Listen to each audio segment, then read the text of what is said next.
The Little Beaver, a lesson on the power of staying silent. Sometimes silence builds bridges, but pride breaks them. Silver Creek. A quiet woodland tucked between rolling hills, glowed softly under the early morning sun. Birdsong drifted through leaves. The stream shimmered like a ribbon of glass, and right beside the water, a little beaver named Benny worked with all his heart.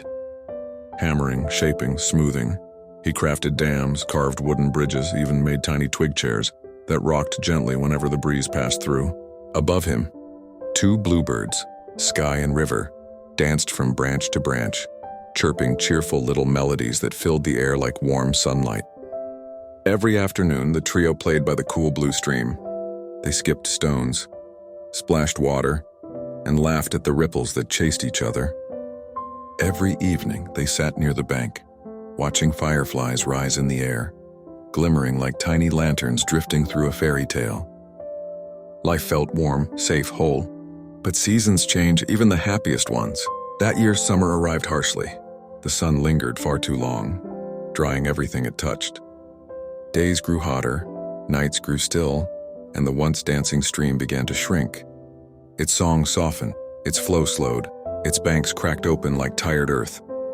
Benny watched in silence as fish swam slower, as frogs left their muddy homes, as trees bent toward the disappearing water.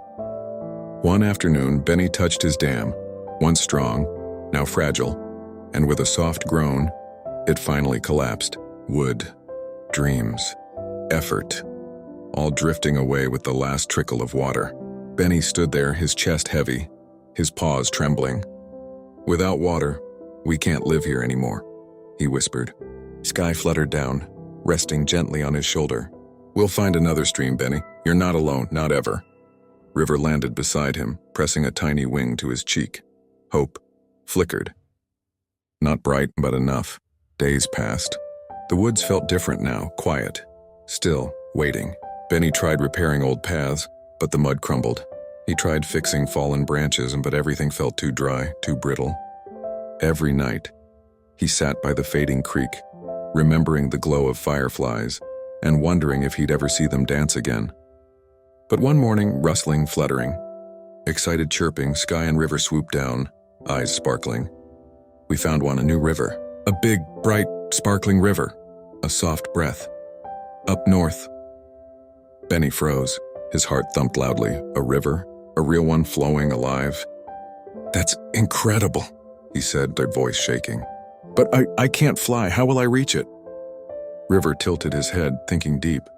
"We'll carry you," he said finally. "It'll be hard, but we'll do it together."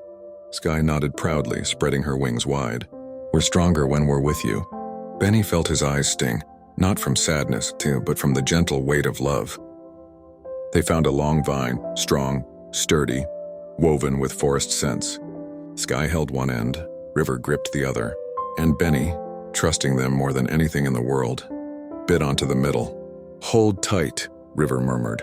"And Benny, whatever happens, don't open your mouth." A slow nod, a deep breath. "I promise." And then they rose, higher and higher, until the trees grew small, and the world stretched wide beneath them. Fields rolled out like golden carpets. Rivers curled like ribbons of silver, and cottages dotted the land like tiny storybook houses. Benny's eyes glimmered. Wonder filled him from tail to heart. Everything is so big, he thought. He wanted to tell his friends. He wanted to laugh, to shout, to share the joy swirling inside him. But he held the vine tight. The wind brushed his fur, cool, gentle, inviting. For a moment, all was perfect, until the laughter came. Below them, in a wide picnic field, children looked up. "Look, a flying beaver! Ha ha ha!" Their laughter rose like sharp arrows, lighthearted, harmless. But to Benny, they felt different. His fur stiffened, his cheeks warmed. Something twisted inside his chest. He wanted to yell, I'm not silly, I'm not a joke. I'm strong, I'm brave, and these are my friends." The words rattled in his mind, hot, loud, swelling like a storm. Pride. A quiet whisper at first, then grew stronger. Louder. Louder. Until Benny finally burst.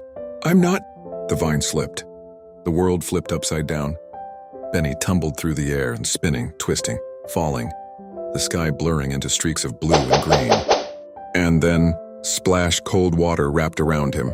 Silver Creek's shallow edge cushioned the fall. Sky and river darted down, wings trembling with fear. "Benny, are you okay?" He sat up slowly, drenched, achy, embarrassed, and silent. Very, very silent. The wind rustled the leaves. The sun warmed the water, and Benny finally understood. A tiny smile crept onto his face. "I guess I learned something today," he whispered softly. Silence can save more than pride ever could. Sky let out a shaky laugh. River nudged him gently. "You scared us," River murmured. "But we're still here, we always will be." Benny wiped his face and stood up and hugged them with his tiny paws. Together, they didn't choose flight again, they chose the ground. The long walk north over hill, through glowing meadows and across whispering wood, and became a journey of laughter, stories, and quiet moments that felt like home. Hand in wing, wing in paw, they reached the sparkling river at last, and as they stepped into the cool, rushing water, Benny closed his eyes, feeling life, renewal, and the gentle truth of what he had learned. Moral of the story: think before you speak. Pride makes noise, but wisdom stays quiet. Sometimes, silence is the strongest voice of all.